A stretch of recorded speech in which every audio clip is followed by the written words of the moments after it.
Bonjour, bienvenue sur le podcast du CERIF, le Centre européen de recherche et d'information sur le frérisme. Aujourd'hui, je reçois Michaël Prazan, historien, écrivain et réalisateur. Michaël Prazan est auteur d'un livre et d'un film sur les frères musulmans que je vous recommande vivement et dont je vous mettrai le lien sous la description de cette vidéo. C'est à mon avis, un des meilleurs sur le sujet. Michaël a commencé par étudier l'antisémitisme. Sa thèse de doctorat à la Sorbonne porte sur l'écriture génocidaire de Dreyfus au 11 septembre 2001. C'est donc l'interlocuteur parfait pour nous aider à comprendre ce qu'il y a de totalitaire et ce qu'il y a de nazi dans l'idéologie islamiste, en particulier celle des frères musulmans. Je vais m'appuyer pour l'interroger sur un livre qui vient de paraître, qu'il vient de signer donc aux éditions de l'Observatoire et qui est paru en décembre 2024, intitulé « La vérité sur le Hamas et ses idiots utiles ». Alors, dans cet ouvrage, Michaël Prazan nous dit « Quand il rejoint Hitler à Berlin en novembre 1941, Mohamed Amin al-Husseini prend en charge la formation idéologique des commandos musulmans de la SS, la 13e division de la Waffen-SS. Il tentera de persuader Hitler de poursuivre la solution finale au Moyen-Orient afin d'y liquider les 500 000 juifs de Palestine. Dans ses mémoires, Husseini rapporte un entretien qu'il eut avec Hitler. La condition fondamentale que nous avons posée aux Allemands pour notre coopération était d'avoir les mains libres dans l'éradication de tous les juifs jusqu'au dernier en Palestine et dans le monde arabe. J'ai demandé à Hitler qu'il me donne son engagement explicite pour nous permettre de résoudre le problème juif d'une façon conforme aux méthodes scientifiques inventées par l'Allemagne pour son traitement des juifs. J'obtins la réponse suivante: les juifs sont à vous. Voilà, je vous ai cité donc un extrait de cet ouvrage de Michaël Prazan. Bonjour Michaël. Bonjour. Je suis très heureuse de vous recevoir ici. Est-ce qu'on peut dire que les frères musulmans ont lu Hitler, se sont inspirés de cette idéologie? Oui, il y a clairement une racine nazie dans la construction de ce que va être le parti politique des frères musulmans dès 1928, créé par Hassan al-Banna, qui est donc le fondateur, qui était un enseignant égyptien, et qui est aussi, comme certains le savent, ou beaucoup le savent, le grand-père de Tariq et Hani Ramadan. Il est évidemment, avant toute chose, influencé par le salafisme, bien entendu, par une vision et une lecture très littéraliste du Coran, même s'il n'est pas clair qu'il puisse en exister d'autres, mais en tout cas, il y a eu d'autres écoles, d'autres chapelles de l'islam au XXe siècle, et notamment les contextualistes et bien d'autres, qui voulaient mettre en conformité l'islam avec la modernité, mais ça n'est pas son cas. La modernité, et particulièrement occidentale, est identifiée par lui au colonialisme, ce qui n'est pas tout à fait faux, bien sûr, dans le contexte de l'Égypte de l'époque des années 20, qui est encore sous domination britannique.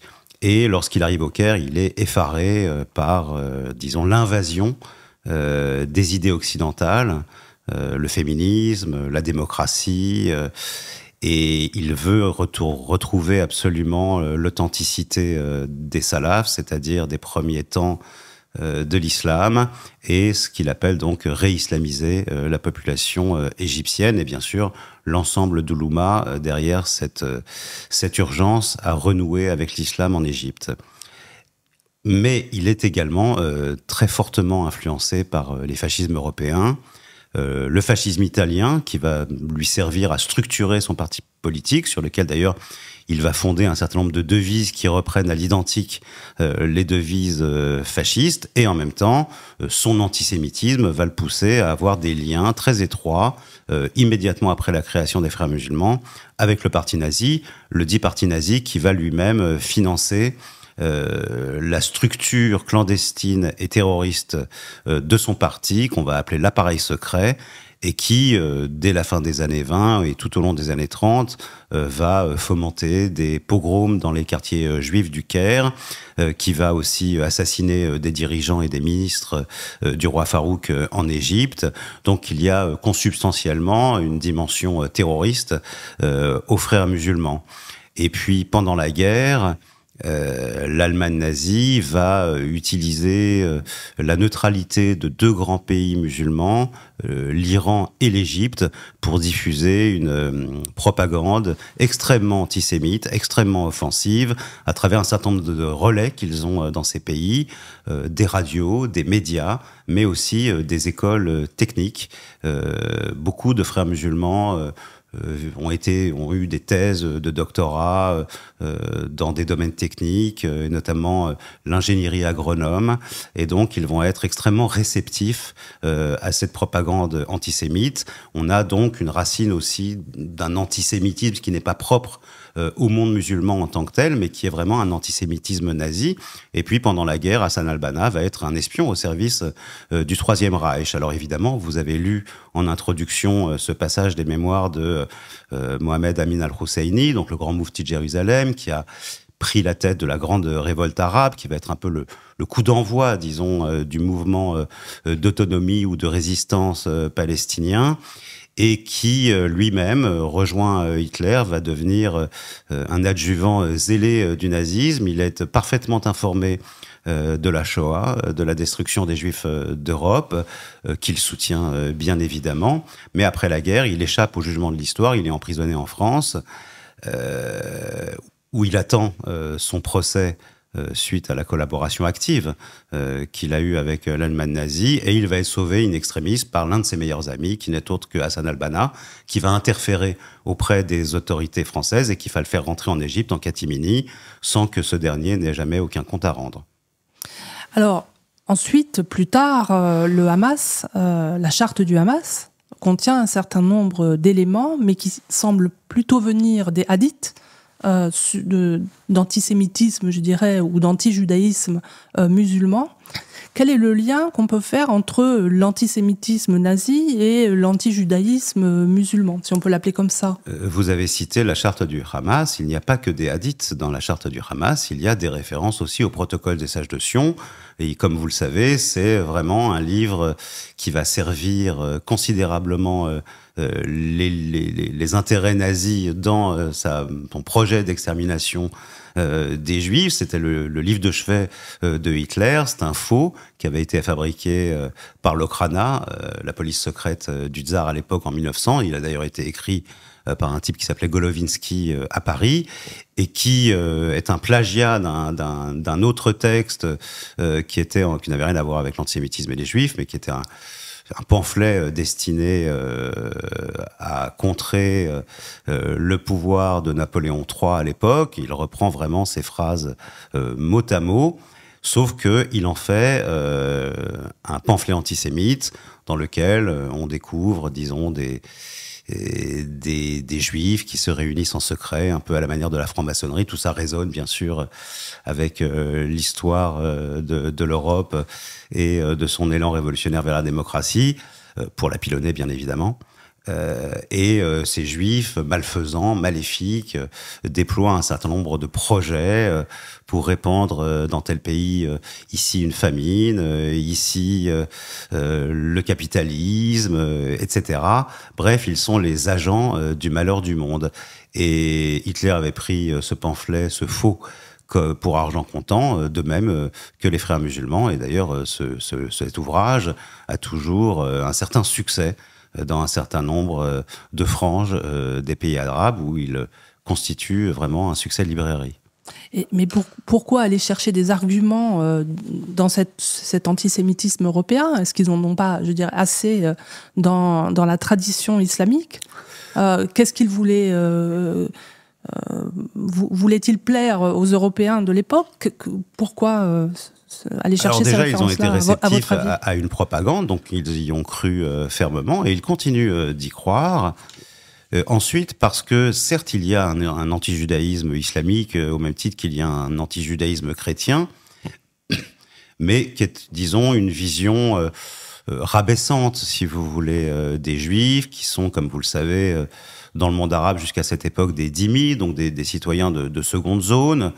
Il y a un certain nombre de clichés antisémites qui circulent déjà, mais enfin, il n'y a pas un certain nombre d'éléments qui structurent l'antisémitisme européen, et notamment l'idée d'un complot, voire d'un complot mondial.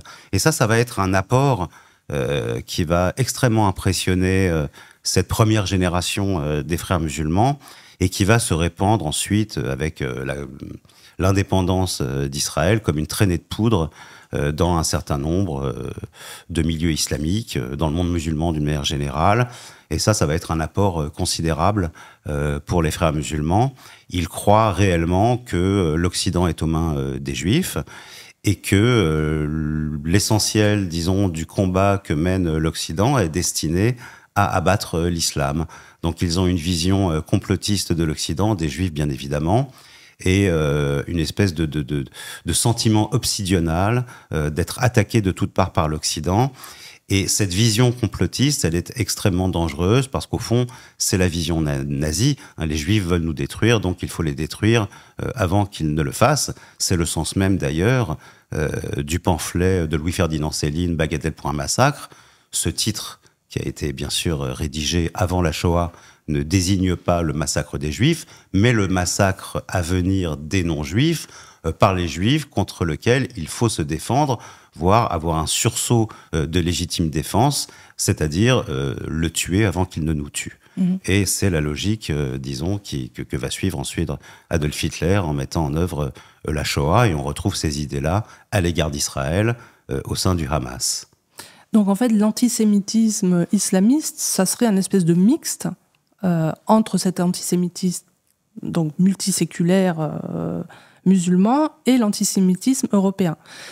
Ce qui nous permettrait de dire que finalement, le Hamas ou les mouvements de conquête islamiste sont mus par une idéologie relativement moderne, et qu'on a de bonnes raisons donc de dire que l'islamisme n'est pas l'islam, dans le sens où c'est bien une idéologie moderne, totalitaire, qui prend les caractères de la modernité de son époque, et avec tous les mouvements les plus influents, dont le fascisme et le nazisme, et qu'il y a bien une rupture historique entre l'islam d'avant et cet islamisme-là. Il y a une rupture totalement consentie, consciente de la part de Hassan al-Banna, qui d'ailleurs déteste la manière dont s'exerce l'islam de son époque, et dont la devise était l'amour de la vie. Il va lui substituer à cette devise l'amour de la mort. Il est en conflit à l'origine avec le soufisme, bien qu'il soit aussi un admirateur du soufisme, mais il veut le balayer et le remplacer par sa propre idéologie et par sa propre lecture très particulière du Coran et de l'islam d'une manière générale. Donc oui, il y a une volonté, c'est presque une OPA qu'il énonce pour modifier un certain nombre d'éléments constitutifs de l'islam tel qu'il s'exerce et se pratique à son époque. Et il va donc inverser un certain nombre de paradigmes, dont celui qui pose, disons, les fondements de la vie islamique, auquel il substitue l'amour de la mort. Et de ce point de vue-là, on en trouve des traces dans toute son idéologie, dans son programme en 50 points qu'il publie en 1936, et bien d'autres éléments, et notamment ces éléments qu'on retrouve dans la devise des frères musulmans, puisque la devise des frères musulmans affirme que le sacrifice, je cite, est notre plus grande espérance. Tout ça, on va le retrouver ensuite, évidemment, dans tous les mouvements terroristes qui s'inspirent de cette idéologie ou qui en sont directement issus, que ce soit les attentats suicides d'Al-Qaïda ou les bombes humaines du Hamas durant la seconde intifada, ou même la volonté, plusieurs fois dès le lendemain des 7 octobre, énoncée par un certain nombre de caciques du Hamas, qui, bien sûr, tablent sur un très grand nombre de morts durant cette guerre, et donc de sacrifier une partie de sa population au nom de cette guerre qu'il mène depuis son origine, en fait, contre l'État d'Israël. Alors, il y a quand même aussi une inflexion entre la charte du Hamas et le manifeste en 50 points de Hassan al-Banna. Je trouve que, effectivement, la charte du Hamas contient des éléments de l'antisémitisme européen beaucoup plus manifestes. D'ailleurs, je dois dire que dans mon livre sur le frérisme, j'ai très peu parlé de la question antisémite, parce que tout simplement, elle apparaît très peu dans les textes des frères musulmans, dans les textes d'orientation des frères musulmans. C'est un peu le non-dit, c'est omniprésent, mais on n'en parle pas de façon trop explicite, d'autant que j'ai plutôt étudié ceux qui étaient destinés aux Européens. Et donc, effectivement, ils savaient qu'il n'est pas utile pour le moment, en tout cas jusqu'au 7 octobre 2023, de mobiliser autour de cette question. Alors, à partir du 7 octobre 2023, effectivement, les choses ont commencé à changer et on voit que l'antisémitisme qui était là, qui était résiduel, qui était mobilisé de façon sourde par les frères musulmans est en train de se lâcher un peu et d'être beaucoup plus explicite. Si j'en ai pas parlé, c'est que j'avais, moi, le sentiment que... au fond, dans la conquête, le mouvement frériste est un mouvement de conquête mondiale. Finalement, la reprise du territoire qu'ils pensent musulman des Juifs d'Israël était simplement un événement dans la conquête au long cours. Il n'y avait pas pour moi une spécificité disons, du traitement des Juifs. C'est simplement la première étape vers le traitement des autres dhimmis, des chrétiens et des autres qu'il faudra de toute façon convertir. Donc, et c'est aussi comme ça que j'interprétais la joie qui entoure les massacres du 7 octobre. Cette espèce de jubilation où finalement on rentre dans le temps religieux. Ça y est, en tuant les Juifs, en les affaiblissant considérablement, parce qu'à l'époque c'est comme ça qu'ils le voient, ça y est, on rentre dans l'histoire religieuse et on va pouvoir, c'est la première étape de conquête du monde.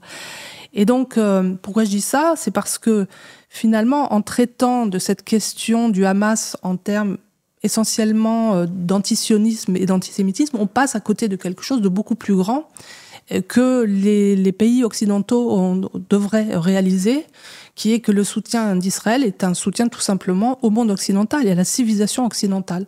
Qu'est-ce que vous en pensez ? Oui, effectivement. Au début, en tout cas, les frères musulmans, je parle donc de la confrérie créée par Hassan al-Banna en 1928, ne sait pas trop quoi faire de cette question juive. Il y a toujours un antisémitisme qui est déjà présent, on en a déjà parlé, on a vu aussi l'influence que le nazisme avait pu avoir là-dessus. Mais ils ne savent pas très bien comment gérer la question du foyer juif de Palestine, et ils ne savent pas comment, au fond, comment constituer un discours contre la volonté des Juifs de créer sur ce territoire un État. La solution va leur être donnée, au fond, par un Iranien, Nawab Safawi, qui lui-même est un chiite. Je rappelle que les frères musulmans sont des sunnites, donc il y a quand même un dissensus, voire un conflit au sein de l'islam entre ces deux grandes tendances. Mais ils partagent absolument tout de l'idéologie des frères musulmans. Et Saïd Qutb, qui est donc l'un des grands théoricien de la confrérie, sinon le plus grand théoricien de la confrérie, qui d'ailleurs va avoir ensuite des émules, et ces émules vont créer Al-Qaïda, par exemple, parce que il va conceptualiser le djihad offensif. Vous savez, selon l'islam, en fait, on peut combattre un ennemi s'il nous attaque. Donc c'est le djihad défensif. Lui va à nouveau inverser le paradigme et dire qu'au fond, à partir du moment où il y a une parcelle de terre qui n'est pas islamique, le djihad se justifie, et donc il va théoriser ce djihad offensif qui va être, disons, l'argument théologique sur lequel vont ensuite s'appuyer les groupes djihadistes, et notamment Al-Qaïda qui est vraiment né au sein des frères musulmans. Donc ça, c'est le premier point.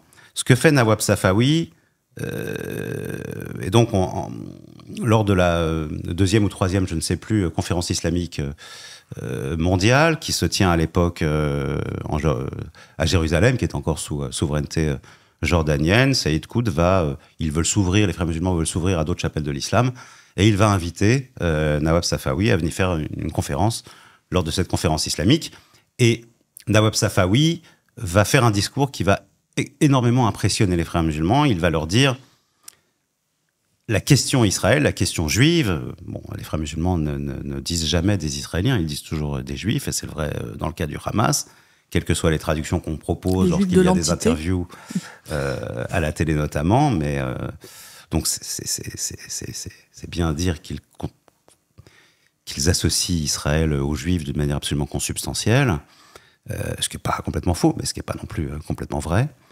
Nawab Safawi va leur dire, voilà, la question israélienne n'est pas une question de voisinage, ça n'est pas la question qui concerne l'Égypte, la Jordanie ou tout autre pays. Non, la question israélienne, c'est une question islamique. Ça concerne l'ensemble du monde musulman, ça concerne toute l'Oumma. On est dans quelles années à peu près On est après la création d'Israël, exactement. Et donc Nawab Safawi va leur dire, ça ne concerne pas les voisins d'Israël, ça concerne l'ensemble du monde musulman, à telle enseigne que Jérusalem, Al-Quds, qui est le nom de Jérusalem en arabe, et toute la terre de Palestine est sanctifiée, c'est un waqf, c'est-à-dire un bien sacré de l'islam. Et quiconque prétend avoir des prétentions sur cette terre, qu'il soit un juif ou même un nationaliste arabe, est dans l'erreur, et c'est une erreur qu'il faut combattre. Et donc, à partir de là, va naître un discours qui va être récupéré par les frères musulmans, extrêmement offensif, extrêmement antisémite, qui va permettre aussi, et c'est pas, disons, l'un des moindres éléments de cette argumentation, de souder le monde musulman sur la question Israël. Et ça, ensuite, quand l'ayatollah Khomeini va prendre le pouvoir, il l'a parfaitement compris. Et il l'a d'autant mieux compris que, à la mort de Nawab Safawi, donc, qui va tenter d'assassiner un premier ministre iranien, il va être arrêté et puis exécuté, mais les membres de son groupe terroriste, les membres de sa secte, eux vont rester en vie et vont se trouver, ou se chercher du moins, dans un premier temps, un nouveau leader. Ils vont le trouver en la personne d'un ayatollah répudié à Qom, qui s'appelle Khomeini, et ils vont lui faire lire les œuvres de Saïd Qutb, et ça va être pour Khomeini une révélation, à tel point que lorsqu'il prend le pouvoir en Iran, ça n'est pas du tout le clergé iranien qui est porté au pouvoir, mais c'est bien l'idéologie des frères musulmans. Et d'ailleurs, l'une des premières décisions, il y a deux décisions très fortes que prend Khomeini lorsqu'il arrive au pouvoir. La première, ça peut sembler anodin, mais ça ne l'est pas du tout, c'est de créer un timbre postal à l'effigie de Saïd Qutb. Donc c'est un hommage qu'il lui rend, et je rappelle d'ailleurs que l'actuel ayatollah au pouvoir dans la République islamique d'Iran aujourd'hui, l'ayatollah Khamenei, est le premier traducteur en persan des œuvres de Saïd Qutb. Et la deuxième mesure qu'il prend immédiatement, c'est de transformer l'ambassade d'Israël, puisque l'Iran était jusqu'alors un allié d'Israël, en ambassade de Palestine. Et d'ailleurs, à ce moment-là, Yasser Arafat va envoyer sa garde rapprochée pour assurer la sécurité de l'ayatollah Khomeini durant les premiers pas de son pouvoir et la fin de la révolution islamique, du moins quand il rentre en Iran. Alors c'est capital, évidemment, hein, l'influence des frères musulmans sur l'Iran révolutionnaire. Vous faites bien de le rappeler, vous y consacrez un chapitre. Alors, la révolution, elle se fait, mais elle se fait grâce à la gauche aussi. Hein. Elle se fait grâce à la gauche en Iran, mais aussi dans le monde. C'est-à-dire que quand on voit, bien sûr, on pense à Michel Foucault, mais il y a eu d'autres personnages de gauche qui se sont pris de passion, en fait, pour cette révolution. Comment vous expliquez ce lien entre la gauche et... Est-ce que l'antisémitisme y est aussi pour quelque chose, ou c'est pas la question à ce moment-là ?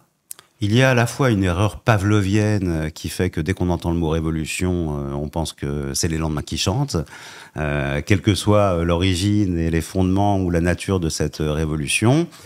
Et puis, il y a aussi cette espèce d'erreur fondamentale qu'ils commettent à chaque fois, c'est-à-dire que on pense que pour renverser le capitalisme, après tout, l'islamisme peut être un allié, sauf que c'est un allié qui se révèle relativement infidèle.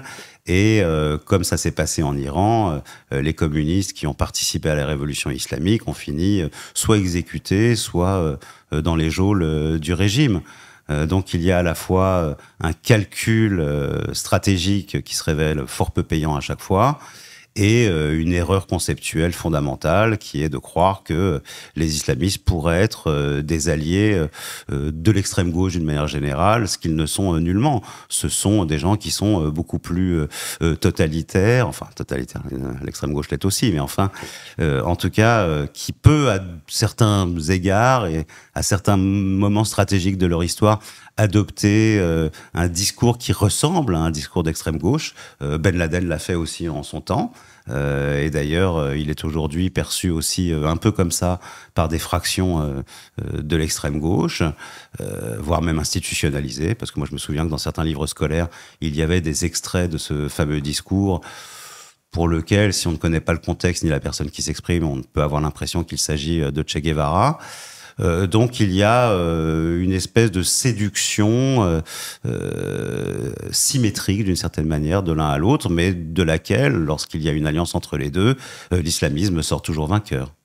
Et est-ce que c'est pas parce que justement les frères musulmans sont des êtres très pragmatiques et qui sont capables, comme les caméléons, de traduire leurs idées en des termes de l'idéologie environnante et dominante?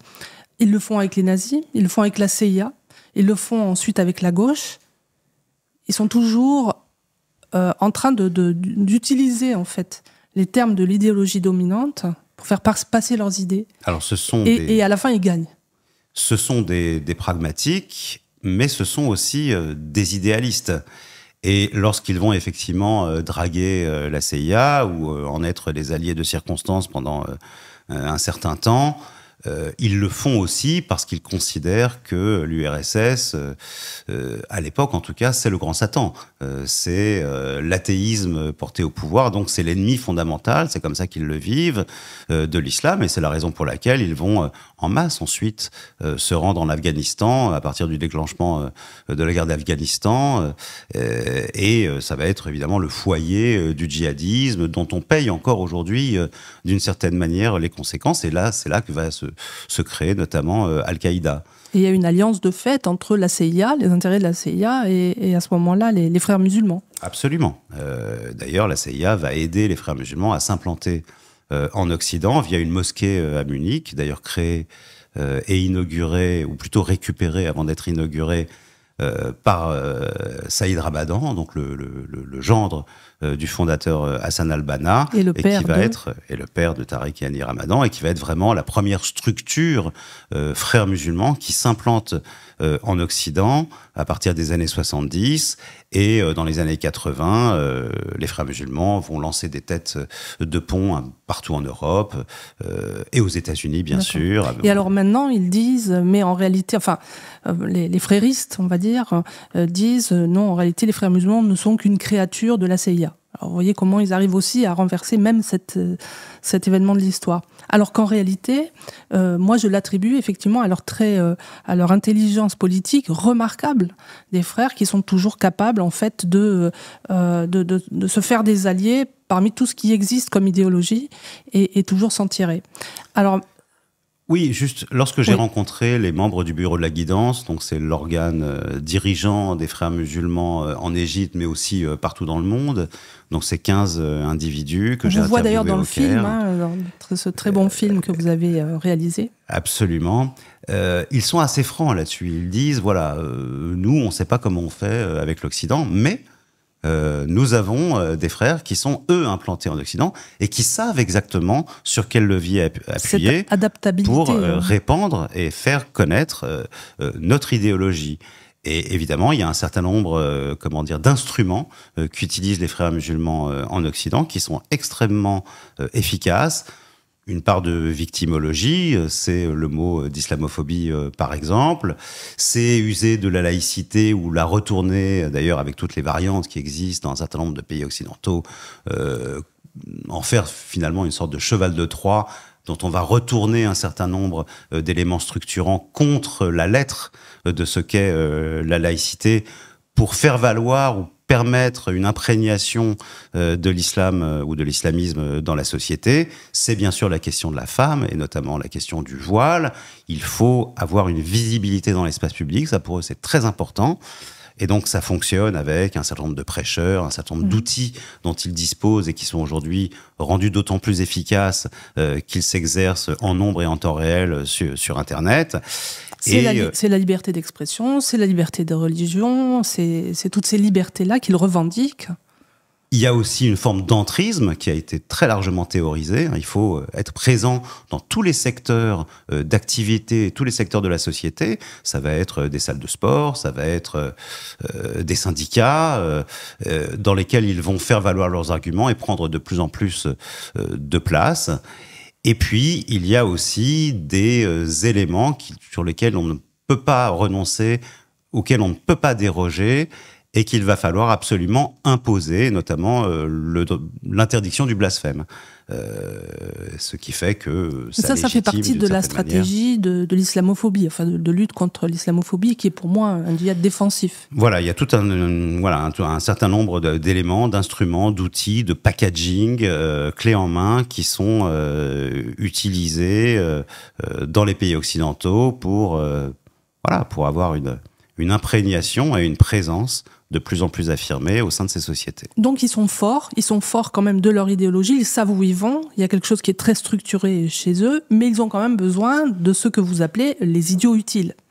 Les idiots utiles, alors vous avez fait un chapitre que vous avez appelé la fenêtre d'Overton. Alors la fenêtre d'Overton, c'est de rendre acceptable un concept ou une affirmation a priori aberrant. Donc prenez l'axiome suivant, les juifs victimes d'un génocide se comportent comme des SS, etc. À bien des égards, l'assertion semble impensable et même révoltante puisqu'il s'agit d'un mensonge aux connotations douteuses. Pour la faire admettre, donc c'est ça la fenêtre d'Overton, la faire entrer dans le champ du vraisemblable et du possible, la marteler quotidiennement comme l'ont fait les membres de la LFI, ne suffit pas. Il faut d'abord qu'elle soit discutée par la société, que le faux devienne une opinion, certes radicale, mais qui pourra ensuite être vulgarisé et popularisé jusqu'à devenir un fait. C'est ce que les Anglais appellent le gaslighting, c'est une espèce de manipulation mentale. Oui, c'est ça. C'est-à-dire qu'en fait, donc Joseph Overton est un lobbyiste, politologue américain qui est décédé aujourd'hui et qui avait théorisé cette fenêtre. La fenêtre d'Overton, en fait, c'est la fenêtre dans laquelle les idées sont acceptées et admises par une société. Et il y a à l'extérieur de cette fenêtre des idées qui ne le sont pas. Donc, toute la stratégie, et il décrit une mécanique extrêmement efficace, c'est de faire entrer une idée inacceptable dans une fenêtre où elle va devenir acceptable. Alors, l'exemple le plus courant pour l'illustrer, c'est par exemple le cannibalisme. Le cannibalisme n'est pas admis dans nos sociétés, mais s'il y a, disons, des relais qui vont essayer de marteler que cette idée, après tout, pourrait être acceptable, que cette idée ensuite soit discutée dans des sphères un peu moins marginales, par des universitaires, qu'on crée des centres culturels où cette idée soit discutée, qu'elle soit ensuite relayée par des médias, eh bien, elle finit, aussi inacceptable soit-elle a priori, par redescendre dans une fenêtre où, tout à coup, même si elle n'est pas partagée par tout le monde, l'idée est devenue banalisée, acceptée dans la société et discutée. Et c'est ce qui s'est passé, au fond, avec l'assertion Israël commet un génocide. A priori, ça peut sembler aberrant, surtout de la part de gens qui sont issus d'un authentique génocide qui a eu lieu sur le sol européen.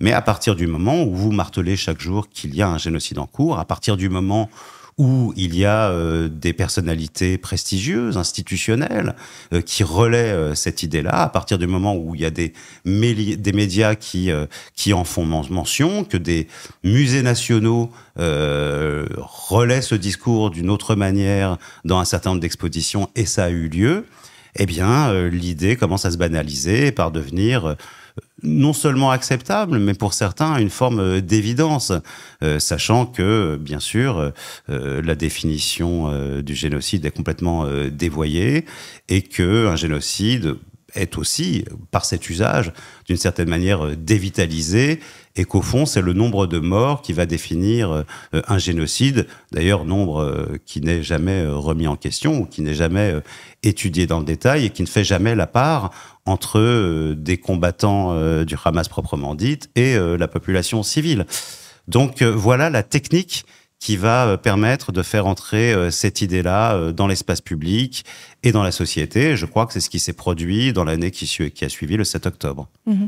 Alors, ce sont des techniques, mais il y a aussi des appareils politiques derrière. Vous les citez, le nouveau parti anticapitaliste, LFI, etc. Mais il y a aussi des universitaires. Vous en citez quelques-uns. Alors, comment se partagent les rôles entre... Parce que si ce sont des idiots utiles, ça veut dire qu'ils sont idiots. Sont-ils idiots d'ailleurs, ceux que j'ai cités, ou sont-ils complices et qui tire les ficelles, on pourrait dire? Alors, il y a les idiots et il y a les complices. Déjà, il faudrait peut-être rappeler aux gens qui nous regardent ou qui nous écoutent que le terme d'idiot utile est attribué à Lénine et qui désignait les compagnons de route, les intellectuels, les adjuvants ou les soutiens du Parti communiste à l'étranger, notamment en Occident, qui relayait la propagande et les mensonges de l'URSS. Et donc, on a exactement la même structure qui s'est organisée dès les lendemains du 7 octobre, avec une influence très particulière des réseaux fréristes en Occident. Vous savez, partout où ils s'implantent, dans tous les pays où ils s'implantent, dans tous les pays occidentaux, la première chose qu'ils font, c'est de déployer un réseau associatif extrêmement vaste. Et dans ce réseau associatif, il y a évidemment des associations étudiantes, et notamment un certain nombre d'entre elles. Je pense à Students for Justice in Palestine, qui avait été interdite aux États-Unis parce qu'elle était trop liée au Hamas, mais dont l'antenne s'est ouverte en France dès le 8 octobre dans un certain nombre de centres universitaires et notamment à Sciences Po. Il y a les collectifs des étudiants musulmans de France, etc., etc. Et donc ce sont ces relais. Alors, il faut quand même le dire aussi, parce que je crois qu'on ne l'a pas dit, mais le Hamas, c'est la branche palestinienne des frères musulmans. Donc, ce sont totalement des frères musulmans. D'ailleurs, celui qui a formé les frères musulmans en France, c'est Youssef El-Qaradawi, qui a aussi été le mentor du Hamas. Donc ça, c'est...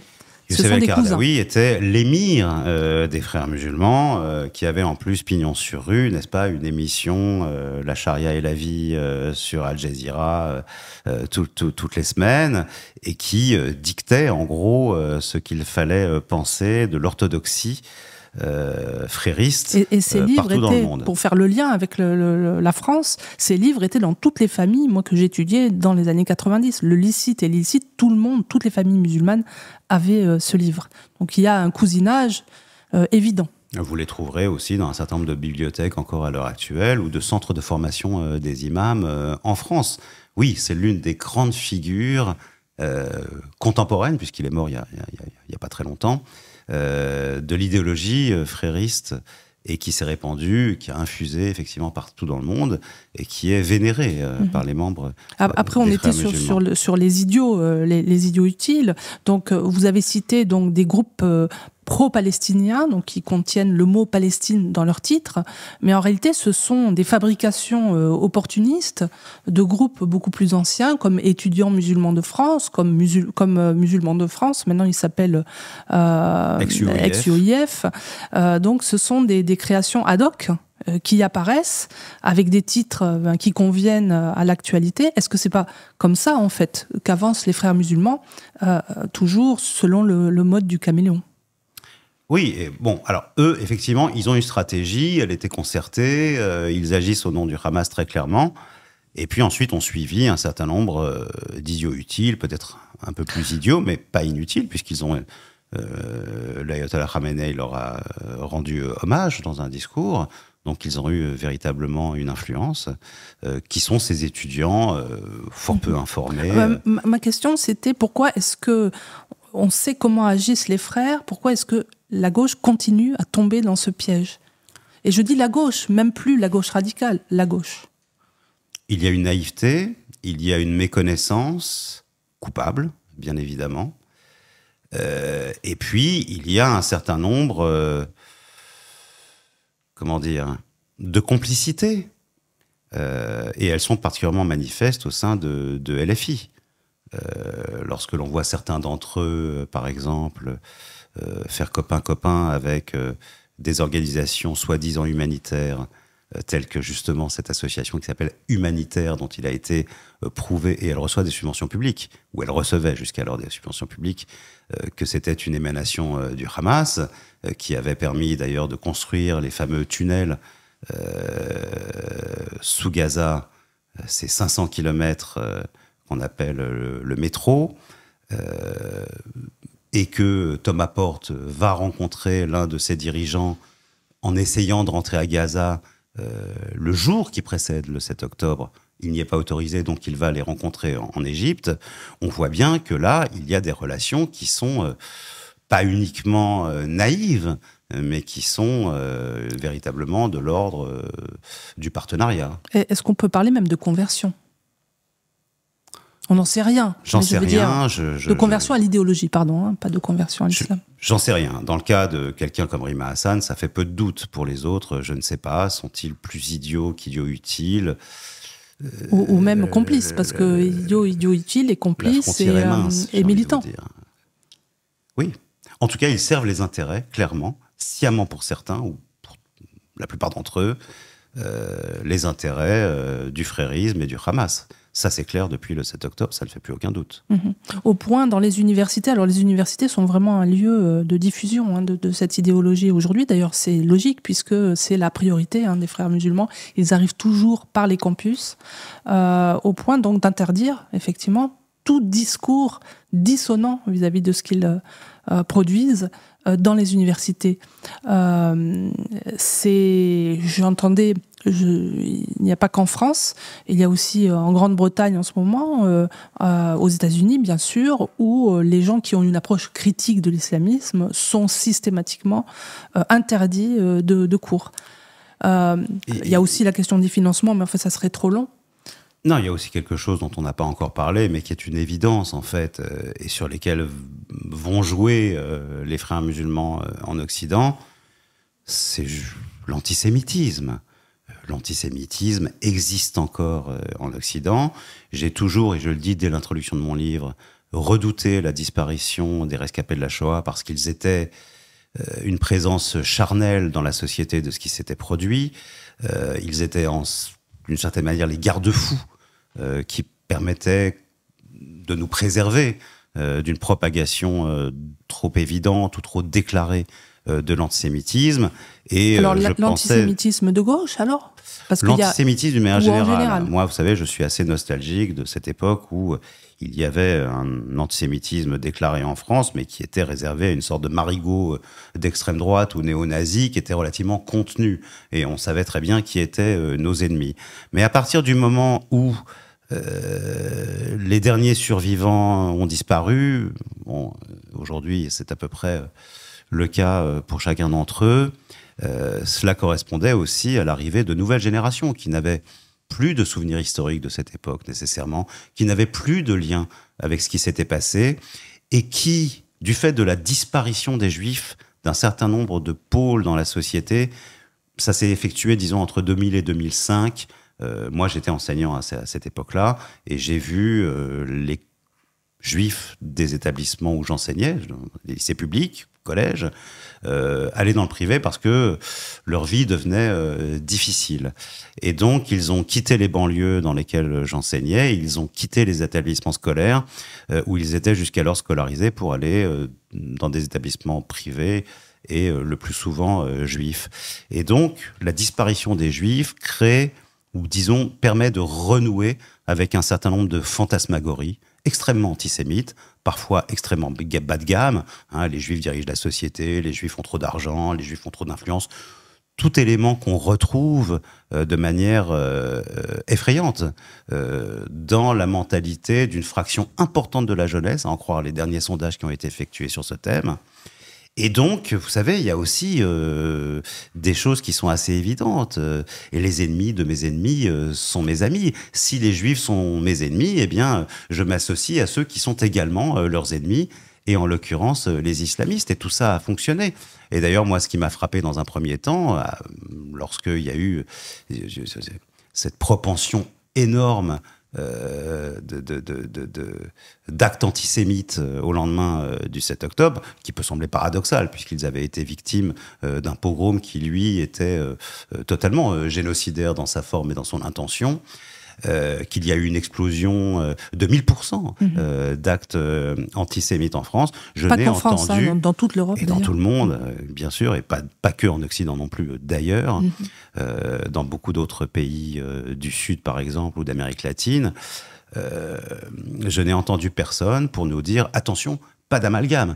Alors que à chaque fois qu'il y a un attentat islamiste en France, la première chose que j'entends, c'est « pas d'amalgame », ce qui est tout à fait justifié, entendez-moi bien. Oui, mais bien en sûr. revanche, je ne l'ai pas du tout entendu ce qui n'est évidemment pas justifié en France. Et c'est ce qui a fait que, voilà, autour de moi en tout cas, mais c'est le cas et tout le monde le sait aujourd'hui, beaucoup d'étudiants de Sciences Po, d'universités qui seraient peut-être même un peu moins favorisés, se sont vus mis à l'écart, insultés, parfois interdits d'entrer dans certains cours, avec parfois même l'assentiment d'un certain nombre de directions ou, disons,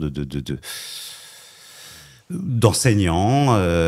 Il y a eu comme ça un soulèvement presque social contre les Juifs qui a été évidemment très très difficile à vivre pour eux en France. Alors vous redoutez la disparition des survivants de la Shoah et des témoins. Qu'est-ce que vous êtes pessimiste, enfin, ou vous avez quand même une idée de ce qu'on pourrait faire justement pour éviter la disparition de la mémoire cette fois-ci?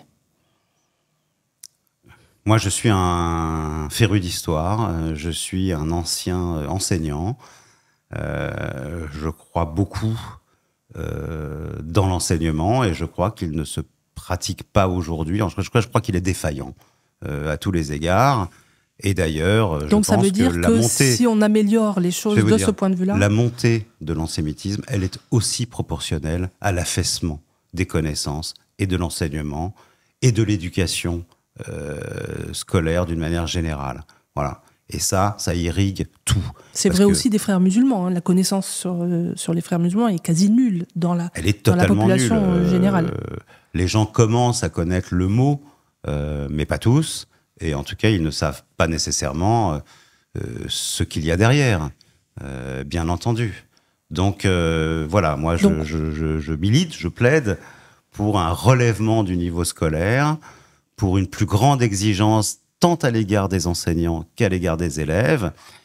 J'avais été frappé, lorsque j'étais enseignant, de voir que ce discours victimaire, ce discours offensif à l'égard de l'Occident, était relayé aussi par des livres scolaires dans lesquels il y avait des traces très claires, et je l'ai rappelé dans mon livre, d'antisémitisme également.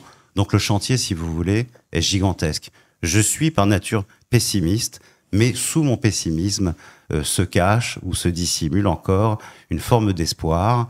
Et je pense qu'un sursaut, ou du moins je l'espère, est encore possible. Mais c'est un chantier immense et pour cela, il faudrait d'abord qu'il y ait une prise de conscience générale.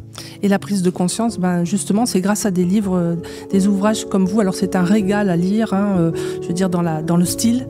C'est un peu difficile sur le contenu, parfois c'est dur, mais c'est un livre qui se lit très facilement, où on apprend énormément de choses. Donc La vérité sur le Hamas et ses idiots utiles, sorti en décembre 2024 aux éditions de l'Observatoire par Michael Prazan. Je vous remercie. C'est moi.